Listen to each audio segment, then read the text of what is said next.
I got a brand new poll out to tell you about. And this one's very interesting. But, you know, in some ways it doesn't come as a surprise. I was watching this little clip down in Georgia the other night. Who do you think is going to win this election? Trump. What about you, sir? Trump. Yep. And what about you, sir? Donald Trump. Ditto. Ditto. What about you? Same. You think Donald Trump's going to win? What about Yes, you, sir. I think so, too. So, of course, we're in Georgia, and it's pretty much Trump country, so I'm not... Wow. Okay, so that's kind of man on the street stuff. So let me go to some data that just came in. This comes courtesy of dailymail.com, which conducted a poll, and Donald Trump is leading Joe Biden in 2 of 3 of the closest swing states, the closest fought states that you can imagine. And this is just, you know, it's a year out, a year ahead of the election, but it's got to actually really freak out a lot of Democrats, which is perhaps why you see the likes of Robert De Niro going on and on about Trump like this. The former president lied to us more than 30,000 times during his 4... Thank you. Years in office. You know, so they're freaking out. They're like, wait a second. Oh my gosh, how can this be? He's leading in a lot of polls, and it makes sense because you think about where our economy is, where we are internationally, what's going on at the border, which I have more on in just a second. I want to get to that. But before I do, here we are with these numbers.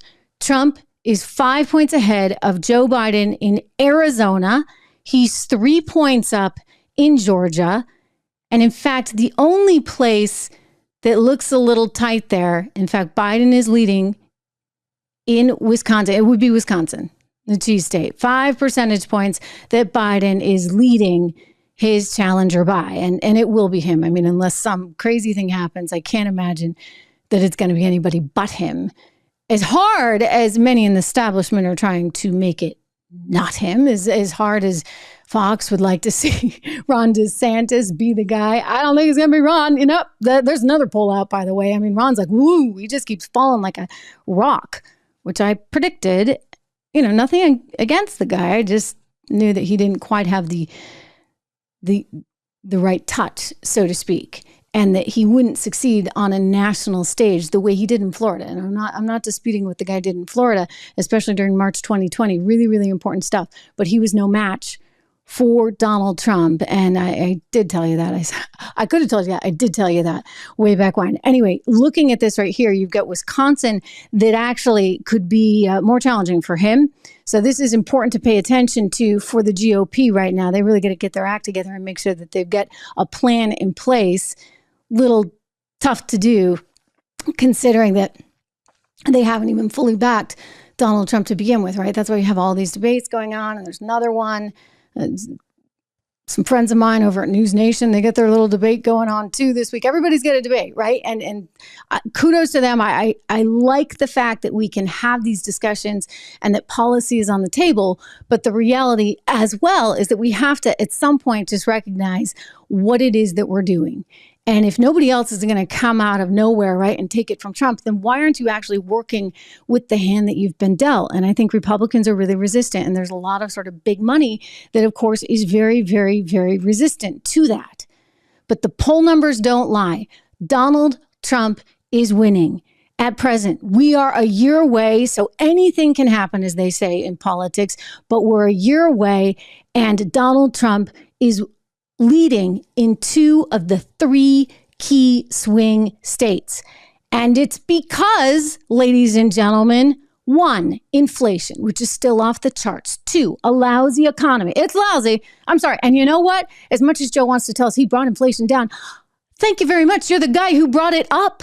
Like, we went up to 16% when you came into office. So sure, it's come down a little bit, but it's still not back where it was before you got there, buddy. And then you get the border situation, and this video that I have to show you, let's watch it together. This just came in. Friends over at Grabian are posting this, Grabian.com, and this is just really something because they're pointing out that these are all Chinese men of military age in this video taken at the border, people coming into this country there in California, which is just saying a little bit peculiar, a little odd. So the reporter's just going down the line here. You see that. And you can see, yeah, they're mostly sort of middle-aged. And Gravian was making the point they were military age. Did you see a woman there? There's a few women in there. But it's a little odd. They're coming into the country per this report illegally. And it's a diverse group, mostly men, though. I mean, where are the women?